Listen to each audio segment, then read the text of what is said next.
नमस्कार मित्रमैत्रिणींनो, जर तुम्हाला आपल्या चॅनलवरच्या कथा आवडत असतील तर लाईक करत जात जा आणि चॅनलला सबस्क्राईब करून बाजूची घंटी दाबा आणि ऑलवर सेट करा.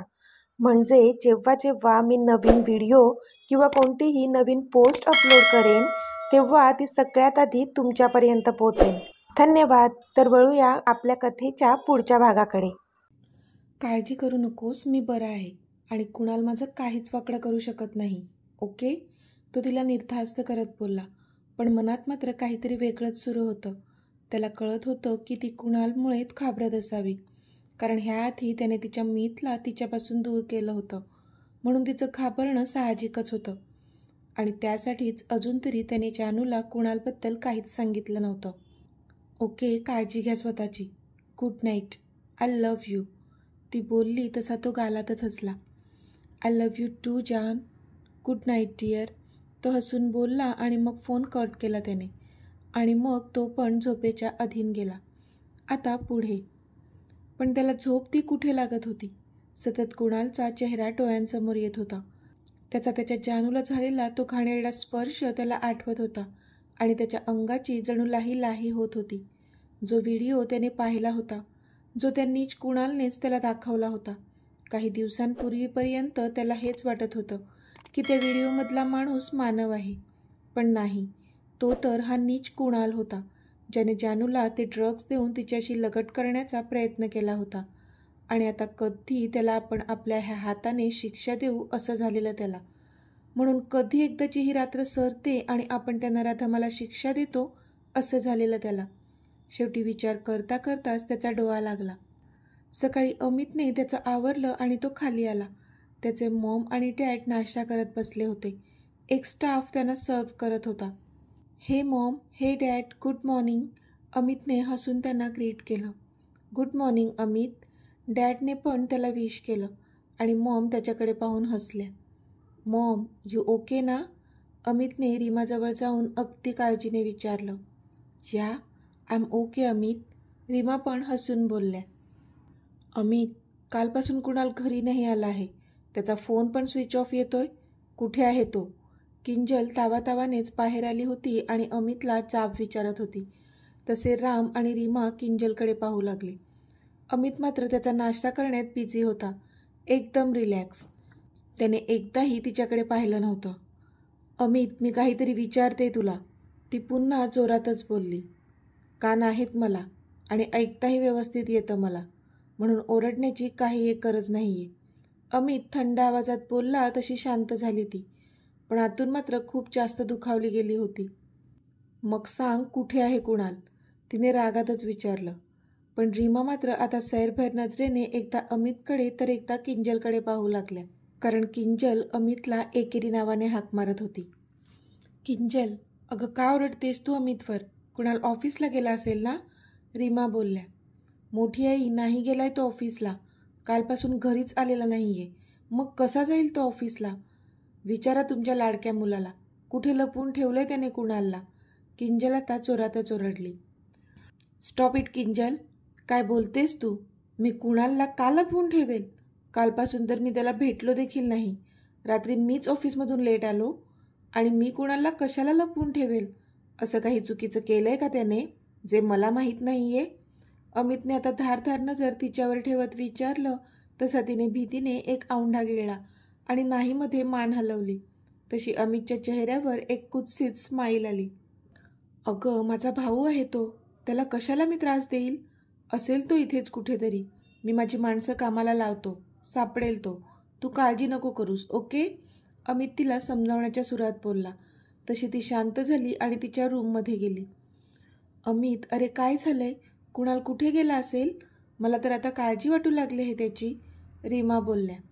डोंट वरी मॉम, सापडेल तो. तू स्वतःची काळजी घे. सध्या तुला आरामाची गरज आहे. डॅड प्लीज मॉमची काळजी घ्या, अमित बोलला. तशी रामने पण होमध्ये मान हलवली. मग अमित त्या दोघांना बाय बोलून निघून गेला. आज काय हट्ट लावला आहेस तू जिनू? चुपचाप तयार हो, चल, नाहीतर उशीर होईल स्कूलला जायला. आशू त्याची बॅग भरत बोलत होती. मासी, आज खरंच मला स्कूलला जाऊ नाही वाटत.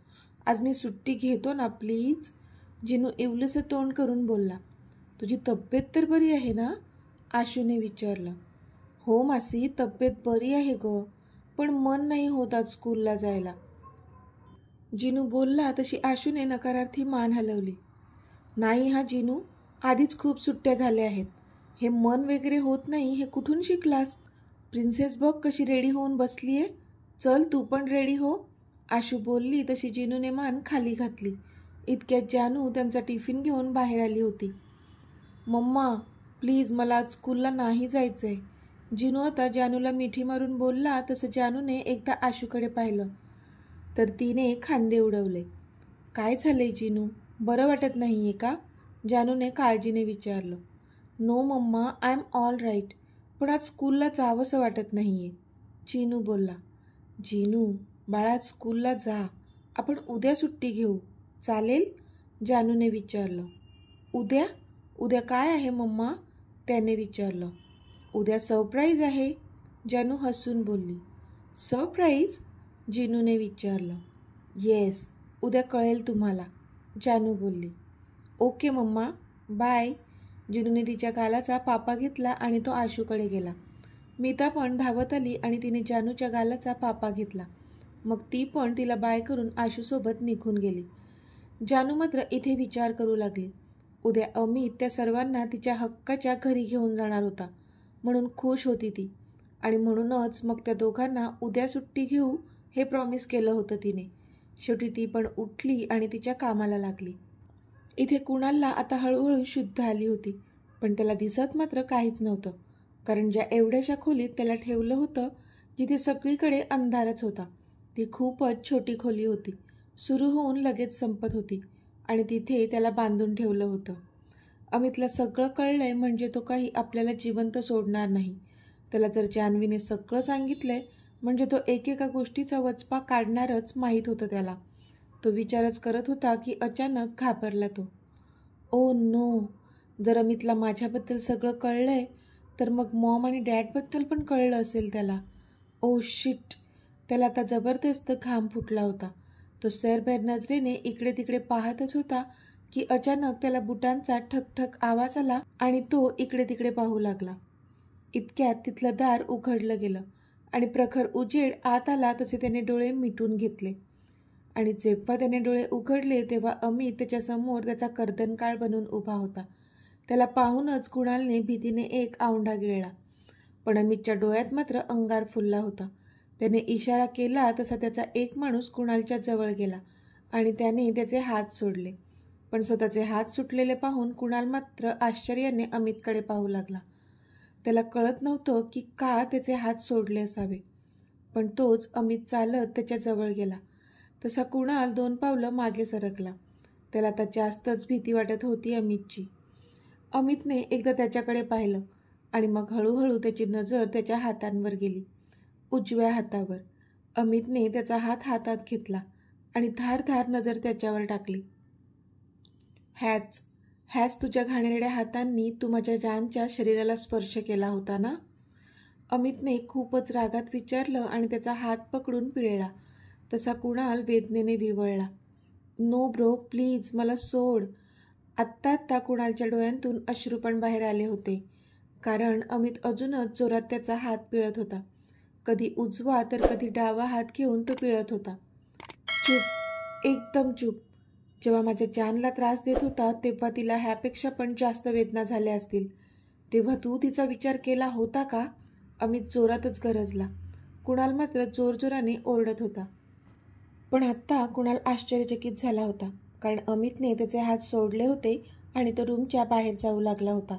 कुणालला आनंद झाला, पण फक्त काही क्षणांसाठी, कारण लगेचच अमितची माणसं त्याला तिथून घेऊन जाऊ लागले होते.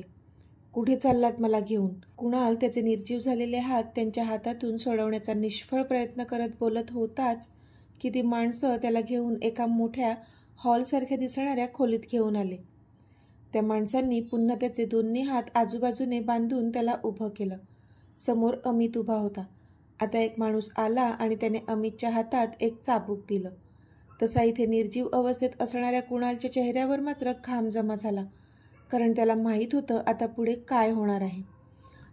अमित त्याच्या जवळ आला कुणालच्या चेहऱ्यावर भीती बघून अमितच्या चेहऱ्यावर स्माईल आली. हा माझ्यावर हल्ला करण्यासाठी. चाबकाचा एक फटका त्याच्या अंगावर मारत अमित बोलला. तसा कुणाल वेदनेने विव्हळला. हा माझ्या जानला ब्लॅकमेल करून तिच्याकडून तुझ्या मनासारखं सगळं करून घेण्यासाठी. चाबकाचा दुसरा फटका त्याच्या अंगावर मारत अमित पुन्हा बोलला. हा आम्हा दोघांना इतकी वर्षे वेगळं करण्यासाठी. चाबकाचा तिसरा फटका त्याच्या अंगावर मारत अमित बोलला. हा माझ्या जानला क्षणोक्षणी रडवण्यासाठी. चाबकाचा चौथा फटका त्याच्या अंगावर मारत अमित बोलला. हा माझ्या मुलांना माझ्यापासून इतकी वर्षे दूर ठेवण्यासाठी. चाबकाचा पाचवा फटका त्याच्या अंगावर मारत अमित बोलला. तुझी मुलं? त्या इतक्या मारानंतर पण कुणालच्या तोंडून शब्द फुटलेच, कारण त्याला कळत नव्हतं की मानवच्या मुलांना अमित स्वतःची मुलं का म्हणत होता. हो माझी मुलं, माझा आणि माझ्या जानचा अंश. तुला काय वाटलं रे, माझ्या जानने मानवशी लग्न केलं? नाही, हाडाचा पोलीसवाला होता माझा मित्र. त्याने त्याच्या मित्राची अमानत खूप चांगल्या प्रकारे सांभाळली. जेव्हा की ती माझ्या बाळांची आई होणार होती, तेव्हा एका भावासारखा तिच्या पाठीशी उभा राहिला तो. अरे भावा बहिणीचं नातं होतं त्यांचं. आणि तुला कळलं पण नाही लग्न न करता त्याने तुला कसं फसवलं. माझी जान आधीही माझीच होती आणि अजूनही ती माझीच आहे. प्रेम केलंय आम्ही एकमेकांवर, खूप जास्त. अमित बोलला, पण कुणाल मात्र आवाजून त्याच्याकडे पाहतच राहिला, कारण ह्याबद्दल तर त्याला अजिबातच कल्पना नव्हती. हा माझ्या जिवलग मित्राला माझ्या नजरेतून उतरवून त्याची निर्घृण हत्या करण्यासाठी. चाबकाचा सहावा फटका त्याच्या अंगावर मारत अमित बोलला. हा माझ्या डॅडच्या आसपास एक चालता फिरता मारक नेमण्यासाठी. चाबकाचा सातवा फटका त्याच्या अंगावर मारत अमित बोलला. अमित एक एक फटका त्याला मारत होता आणि त्याची पापं मोजत होता. कुणाल मात्र त्याच्या प्रत्येक फटक्यासरशी विवळत होता. अमितने खूप सारे चाबकाचे फटके त्याला मारून त्याची चामडी उधळली होती. कुणाल आता अर्धमेल्या अवस्थेत उभा होता. त्याचा जीव तेवढा जायचा बाकी होता, पण अजून त्याची शिक्षा मात्र संपली नव्हतीच. कुणाल मार खाऊन खाऊन आता बेशुद्ध पडला होता. तोच एका माणसाने भलीमोठी थंड पाण्याची बादली आणली आणि ते थंड पाणी त्याच्या अंगावर जोरातच मारले. तसा तो खडबडून जागा झाला आणि समोर पाहू लागला. समोर अमित एका आरामदायी चेअरवर बसला होता. कुणालची ती दयनीय अवस्था पाहून अमितच्या मनाला मात्र सुकून मिळत होता, कारण असं करून तो थोडं का होईना त्याच्या जान आणि मानवला न्याय मिळवून देण्याचा प्रयत्न करत होता. अमितने एकदा कुणालकडे पाहिलं आणि पुन्हा त्याच्या माणसाला इशारा केला.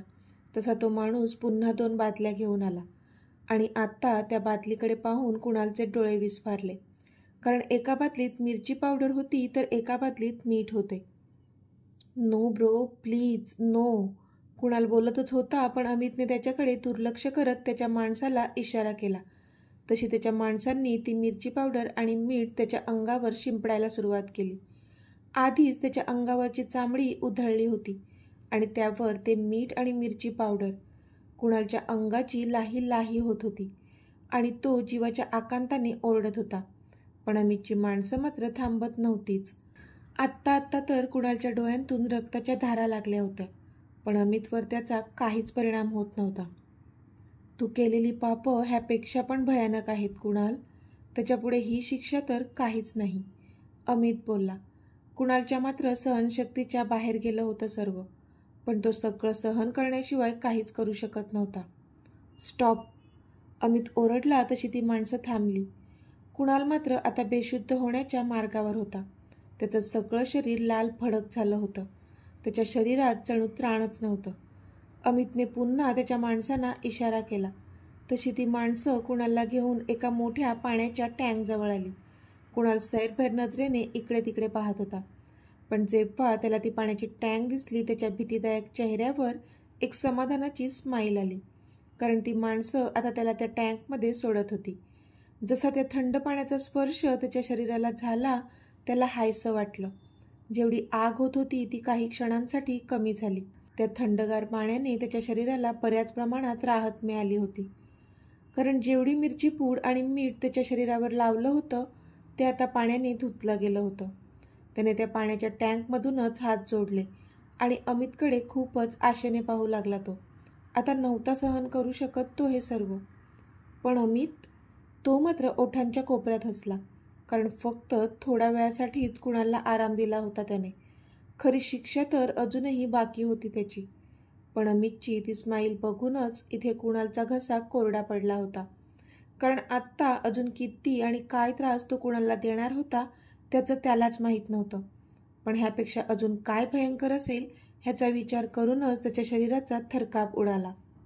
अमितने पुन्हा त्याच्या माणसांना इशारा केला तसं त्याच्या माणसांनी त्याच्या हातांना दोन्ही बाजूने दोरी लावून वर ओढलं. पण आता जे कुणालने पाहिलं ते पाहून तर त्याच्या अंगात होतं नव्हतं ते सर्व त्राण निघून गेलं होतं, कारण त्या पाण्यात आता इलेक्ट्रिक वायर सोडल्या होत्या. ते बघूनच कुणालचा जीव वर खाली होऊ लागला. प्लीज ब्रो, नको, मला माफ कर, मला नको तो electric shock, please bro. Kunal अक्षरशः अमितकडे त्याच्या जीवाची भीक मागत होता. पण अमितने मात्र त्याच्या भीकेला पायदळी तुडवलं आणि त्याच्या माणसांना इन्स्ट्रक्शन्स दिल्या. आता ती दोन्ही माणसं त्या दोरीच्या सहाय्याने कुणालला पाण्यात सोडत होते आणि थोड्या वेळाने पुन्हा बाहेर काढत होते. पण जितका वेळ कुणाल पाण्यात जात होता त्याच्या पूर्ण शरीराला तो जीवघेणा इलेक्ट्रिक शॉक मिळत होता आणि तो जीवाच्या आकांताने ओरडत होता. अमितची ती दोन्ही माणसं थोड्या थोड्या वेळाने त्याच्यासोबत ते करत होते आणि त्याला मरणाच्या दाराचं स्पर्श करून पुन्हा घेऊन येत होते, कारण इतक्यात त्याला मरण्याची परवानगीच नव्हती दिली त्यांच्या बॉसने. कुणालचं विव्हळणं अमितच्या काळजाला थंडक देत होतं. थोड्या अंशी का होईना त्याच्या जानला झालेल्या त्रासाचा आणि त्याच्या मित्राच्या मृत्यूचा बदला तो घेत होता. अमितने त्याला सांगितलं होतं की त्याची शिक्षा इतकी भयानक असेल की एक वेळ तो मरण मागेल, पण हे जगणं नको. आणि नेमकं जसंच्या तसं तो त्याच्यासोबत करत होता. कुणाल विव्हळत होता, पण अमित त्याच्याकडे पाहून फक्त हसला आणि त्याचा गॉगल डोळ्यांवर चढवून तो आता निघणारच होता की त्याचा फोन वाजला. त्यावर अननोन नंबर होता. अमितने फोन उचलला.